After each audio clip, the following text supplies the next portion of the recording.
La série de rebondissements continue autour du viol collectif de 7 mineurs. Nous avons un peu plus d'informations sur le prétendu renvoi de l'école de la victime. Il n'a jamais été question de renvoi. L'affaire a pris un autre tournant sur les réseaux sociaux. La famille et quelques mouvements citoyens étaient en sit-in devant cette école pour dénoncer le renvoi de la victime de l'école et son inaction vis-à-vis des auteurs de l'acte. Faux rejette les autorités de cet établissement scolaire. Révérend Kim, les enfants n'ont jamais été renvoyés. Elle décline toute responsabilité. Suivez cet extrait.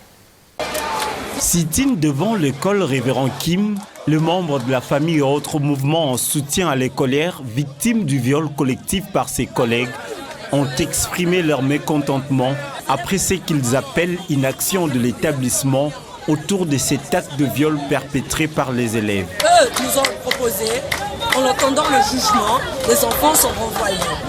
Les tous.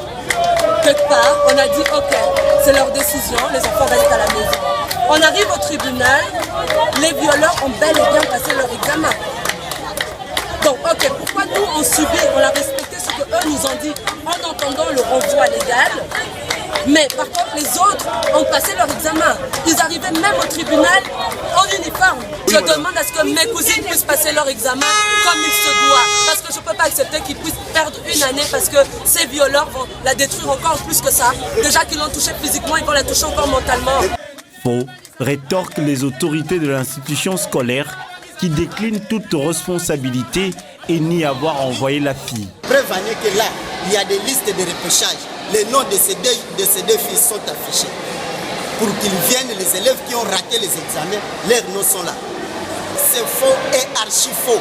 Dans une école sérieuse comme la nôtre, s'il y a renvoi, on donne un billet d'exclusion.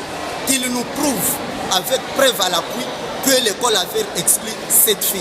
L'école avait donné un avis aux parents que le 17 mai c'était jour chômé férié, que chaque parent garde son enfant à la maison jusqu'au 20 mai où ils vont rentrer. Mais nous regrettons qu'il y ait beaucoup de gens ici qui viennent nous déranger.